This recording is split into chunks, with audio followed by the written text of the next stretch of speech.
ताकत देने के लिए अपनी भूमिका के बारे में बताया। मैं अगले वक्ता के रूप में रावतन जी स्याह, जो जिलाध्यक्ष है कुंभाराम आर्य किसान फाउंडेशन चीरू के, उन्हें बुलाऊंगा। उसके बाद में भागीरथ नेतड़ अखिल भारतीय किसान सभा के साथी तैयार हैं।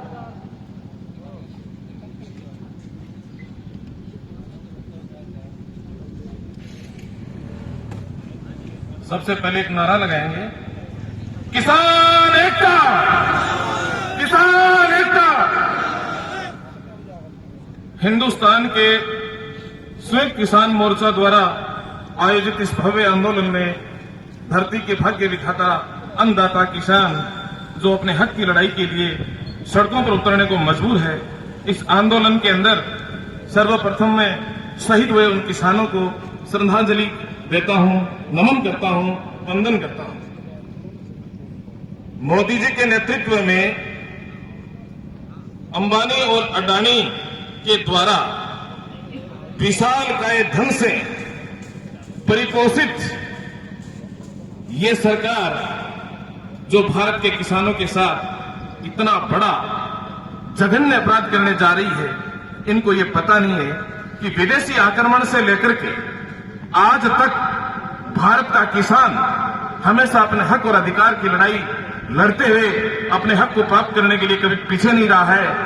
आप किन दो गुर्गों के सहारे इन किसान, मजदूर, दलित और गरीब को भरमाना चाहते हो, ये चलने वाली बात नहीं है। हमारे देश में चाहे मुगल आए, फ्रांसीसी आए, डच आए, शक आए, कुषाण आए, पुर्तगाली आए, अंग्रेज आए, सारे विदेशी आक्रांताओं ने इस देश को सोने की चिड़िया समझ के खूब लूटा था। फिर भी हमारे लोगों ने, हमारे देशभक्तों ने, हमारे किसानों ने, हमारे मजदूरों ने लड़ाई लड़के इस देश को विदेशी आक्रांताओं से मुक्ति दिलाई।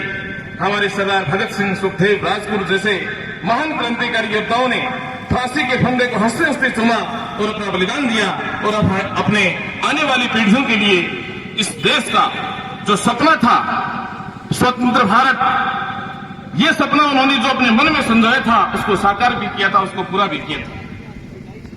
जिस वादों के सहारे, जिन नारों के सहारे मोदी जी सत्ता में आए थे, उन्होंने कहा हम काला धन लाएंगे विदेशों से, हम 15 लाख रुपए हर व्यक्ति के खाते में जमा कर देंगे, इतना हमारा धन विदेशी बैंकों में भरा पड़ा है।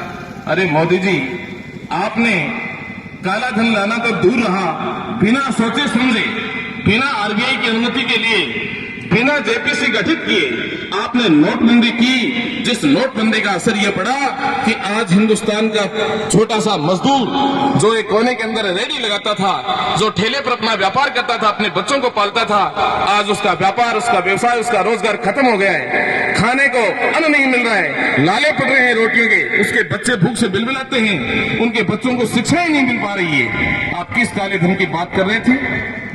आपकी नोटबंदी से पूर्व 2-2, 3-3 महीने पहले ही आपके लोगों को इस बात का पता लग गया कि नोटबंदी होने वाली है, तो उन्होंने अपने धन को सफेद कर लिया, बैंकों में जमा करके आम उपभोक्ता लाइन में खड़ा हुआ अपने प्राणों की आहुति देता रहा, किसान परेशान होता रहा, मजदूर परेशान होता रहा।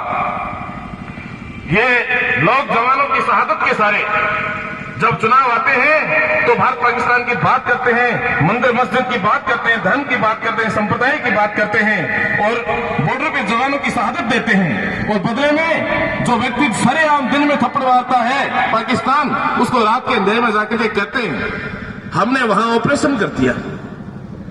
अरे क्या कर दिया आपने? आपने इस जवानों की बलि लेकर के सत्ता में आने का एक मकसद पूरा किया है। ये अडानी और अंबानी के सहारे चलने वाले जियो की सिम का लालच हमें दिखाया था ना पहले कि फ्री में मिलेगी, फ्री में बातें होगी। अब 500 रुपए का बिना तो आप उसमें रिचार्ज भी नहीं करवा सकते, सारी सुविधाएं आपको देखनी होगी। तो इस प्रकार के झूठे जुमलेबाज जिसने देश के अंदर एक भी सरकारी कंपनी नहीं लगाई, अपितु हिंदुस्तान की 27 सरकारी कंपनियों को बेच दिया, इन्होंने रेल को बेच दिया, एयरपोर्ट को बेच दिया, इन्होंने सेल को बेच दिया, इन्होंने हेल को बेच दिया, कुछ भी बाकी नहीं छोड़ा इस व्यक्ति ने। बिना मांगे, किसान ने कब कहा था मुझे भूमि कानून चाहिए? बिना मांगे कोरोना के काल में कोरोना का भय दिखा करके संसद को बंद करके व्यक्तियों ने जबरदस्ती ये तीनों ऑर्डिनेंस पारित करके और कानून का सकल दे दी इनको, जो किसान के लिए आज गले की फांसी बने हुए हैं। हमारा बहुत बड़ा दुर्भाग्य है कि किसान, जिसका बेटा जवान जो सीमा पर देश की सरहदों की रक्षा करता है, आज वो आमने सामने है, उसका बेटा उसके सामने बंदूक ताने हुए खड़ा है और किसान अपने हक की लड़ाई के लिए खड़ा है। मजा आमने सामने, ऐसी स्थिति पैदा कर दी इस व्यक्ति ने। और अब ये लोग क्या कर रहे हैं?